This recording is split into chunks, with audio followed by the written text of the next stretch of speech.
बिस्मिल्लाहिर्रहमानिर्रहीम। अस्सलाम वालेकुम। मेरा नाम है Aruba and welcome to my vlogs. तो आप सब लोग कैसे हैं? मैं उम्मीद करती हूँ आप सब लोग खैरियत से होंगे, मज़े में होंगे।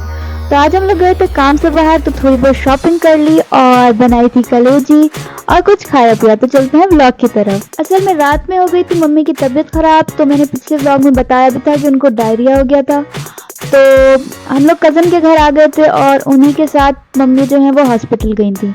तो वहाँ उनको ड्रिप वगैरह लगी। अब उनकी तबीयत थोड़ी बेहतर थी, लेकिन रात में कज़न ने हमें घर पर ही रोक लिया अपने। तो ये कज़न हमारे घर के करीब रहते हैं और साथ उनकी वाइफ होती हैं, तो हमारा अक्सर उनके घर आना जाना होता रहता है। लेकिन जब भी जाते हैं तो ये ज़िद करते हैं कि आज रात यहीं रुक जाएं। तो ये बिल्कुल मेरे भाइयों की तरह हैं। और मम्मी की क्योंकि तबीयत ख़राब थी तो हम लोग कुछ कह नहीं पाए और रात को वहीं रुकना पड़ा। तो ये रात को हम सब लोग मिलके खाना खा रहे थे और भाभी ने बनाए थे दाल चावल, और ये दाल थी अरहर की दाल। अरहर की दाल बहुत कम खाने में आती है और कभी कभी बनती है, तो उस दिन इत्तेफाक से भाभी ने अरहर की दाल बनाई हुई थी चावलों के साथ। और क्योंकि मम्मी की भी तबीयत कुछ ठीक नहीं थी तो उनको भी कुछ लाइट ग़िज़ा ही चाहिए थी, तो ये दाल चावल उनके लिए भी ठीक रहे, थोड़े से उन्होंने भी खा लिए। साथ ही साथ मेरी हैदराबाद से खाला भी आई हुई थी, तो इसी तरह हमने मिलजुल के खाना एंजॉय किया। फिर नेक्स्ट डे हम लोग घर आ गए थे और मम्मी कर रही थी दोपहर के खाने की तैयारी। तो मम्मी काट रही थी तुरई।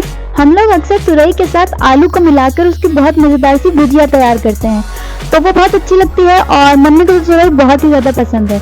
और साथ ही साथ इसके फ़वाइद भी बेशुमार हैं। फ्रिज में काफ़ी दिन से फ्रूट्स रखे हुए थे और वो खाने में नहीं आ रहे थे, तो फ्रूट्स खाने में ना आए तो फ़ौरन से फ्रूट चाट बना ले। सारे फ्रूट झट से ख़त्म हो जाते हैं। फ्रूट चाट खा के तो मज़ा ही आ गया और साथ ही साथ रमज़ान की भी याद आ गई। अभी पिछला रमज़ान ऐसा लगता है कुछ दिन पहले ही गुजरा है और एक साल भी गुजर गया, पता ही नहीं चला। वक्त इतनी तेज़ी से गुजर रहा है। अब नेक्स्ट रमज़ान आने वाला है और 11 मार्च को सुनने में आया है कि पहला रोज़ा है।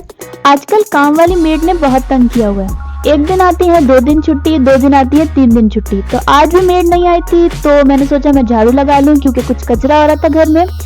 और आप लोग बताइएगा कमेंट्स में कि आपको भी काम वाली मेड जो है वो तंग करती है या नहीं, छुट्टियां करती हैं या नहीं।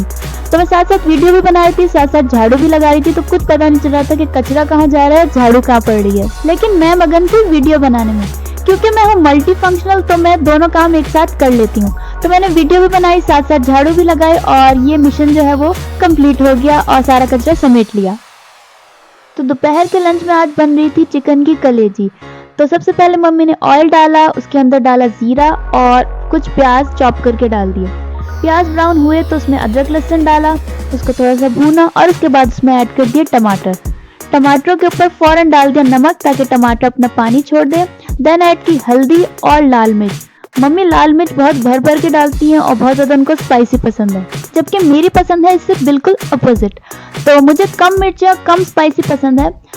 तो आज आप लोग सोच रहे होंगे हम तो तुरई काट रहे थे, लेकिन ये अचानक से चिकन कलेजी कैसे बनाने लग गए। तो हुआ कुछ यूँ कि मम्मी ले आई थी चिकन की कलेजी, और आपको पता है कि कलेजी जैसी लाएँ फ्रेश पका लें तो बहुत अच्छी रहती है, और फ्रीज या फ्रीज़र में रख दें तो उसमें वो बात नहीं रहती जितना उसको फ्रेश पकाने में सही रहता है। तो इसलिए हमने सोचा कि ये पका लेते हैं और रात को डिनर में हम अपनी तुरई और आलू की भुजिया पका लेंगे। तो फिर हमने ऐड कर दी थी इसमें कलेजी। कलेजी गल गई थी तो अब हमने ऐड किया इसमें दही। चाहे गोश्त हो या कलेजी, हम लोग दही ज़रूर ऐड करते हैं और दही डाल के भूनने से गोश्त की या कलेजी की स्मेल जो है बिल्कुल ख़त्म हो जाती है। और उसके बाद हमने ऐड किया इसमें फ्रेश मेथी। अच्छा, मेथी से भी कलेजी की स्मेल जो है बिल्कुल ख़त्म हो जाती है और साथ ही साथ इसमें बहुत मज़े का अरोमा जो है वो ऐड हो जाता है। तो ये कलेजी हमारी रेडी हो गई थी। अब एंड में हमने इसमें निचोड़ा थोड़ा सा लेमन और हरी मिर्चों से गार्निश किया। तो ये फाइनल लुक थी हमारी चिकन कलेजी की, जो कि बहुत ही टेस्टी बनी थी। लंच के बाद हम लोग गए थे बाहर। हम गए थे गैस के ऑफिस, क्योंकि इस बार बिल में इन्होंने पग चार्जेस लगा के भेज दिए थे, तो वो हम लोग सही करवाने गए थे। तो हम लोग जो है वो गलत उतर गए। हम लोग उतर गए तो थोड़ा सा आगे जहाँ हमें जाना था उससे। तो ये मेन शहर है, फैसल का फ्लाईओवर है। तो एक रिक्शे वाले भाई ने बताया कि आप फ्लाईओवर क्रॉस करके दूसरी तरफ रोड के जाएं, वहाँ से रिक्शा लें। तो फ्लाईओवर के ऊपर ये कुछ अंकल बैठे हुए थे और इनके पास वेइंग मशीन थी और कुछ ये चीज़ें बेच रहे थे। तो बेचारे बहुत गरीब लग रहे थे, तो मम्मी ने इनकी हेल्प करने के लिए कुछ चीज़ें ले ली और अपना वेट भी करवा लिया था हमने, क्योंकि ये बेचारे बहुत गरीब होते हैं। तो इनकी जितनी आप सपोर्ट कर सकें, जितनी हेल्प हो सके, तो वो करनी चाहिए। तो इसी तरह हमें कोई गरीब से अंकल दिखते हैं तो हमें कुछ नहीं भी लेना होता तो मम्मी कुछ ना कुछ छोटा मोटा ज़रूर उनसे ले लेती हैं, क्योंकि वो सोचती हैं कि पता नहीं सुबह से इनकी बिक्री हुई है या नहीं हुई, तो कुछ ना कुछ लेने से एटलीस्ट ये है कि आज की इनकी रोज़ी बन जाएगी। तो वापसी पर हमें इसी तरह ये एक हर माल वाले भाई दिखे। इनसे भी हमें कुछ लेना नहीं था, लेकिन ये है कि इनके पास बहुत ज़्यादा कलरफुल सी चीज़ें थी, तो हमने एक वाइपर ले लिया था और इनके पास ये रिंग्स भी थी नगों वाली, तो ये भी हम ट्राई करके देख रहे थे और इनमें से एक हमने खरीदी भी थी। तो उसके बाद हमने एक वाइपर लिया था क्योंकि घर का वाइपर टूट गया था और क्योंकि वो इतना लंबा होता है तो कोई शॉपर नहीं था, मैं हाथ में लटकाए लटकाए उसे पूरा रास्ता लेकर आई। रास्ते से हमने ले लिए थे कुछ समोसे और लिए थे बॉक्स पेटीज। तो यहाँ पे करीब में एक न्यू बेकरी खुली है जिससे हमने ये चीज़ें ली ट्राई करके देखने के लिए कि कैसी है। तो ये चीज़ें बहुत अच्छी थी, न्यू बेकरी है तो इन लोगों ने अपनी क्वालिटी जो है वो बहुत मेंटेन की हुई है, तो बहुत मज़े की इनकी चीज़ें थी।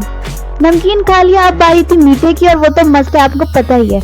और मीठे में कुछ चॉकलेटी हो जाए तो मज़ा ही आ जाता है। तो ये जो न्यू बेकरी है इसका नाम है सियालकोट बेकर्स और इससे मैंने ली थी ये चॉकलेट फज पेस्ट्री और इसके ऊपर इन्होंने छोटा सा किटकैट का पीस भी लगाया हुआ था, ये तो बहुत ही टेस्टी था। तो इस तरह से आज का हमने दिन एंजॉय किया। आप लोगों को कैसा लगा मेरा ब्लॉग कमेंट्स में बताइएगा, सब्सक्राइब कीजिएगा, लाइक कीजिएगा। Thank you for watching. अल्लाह हाफिज़।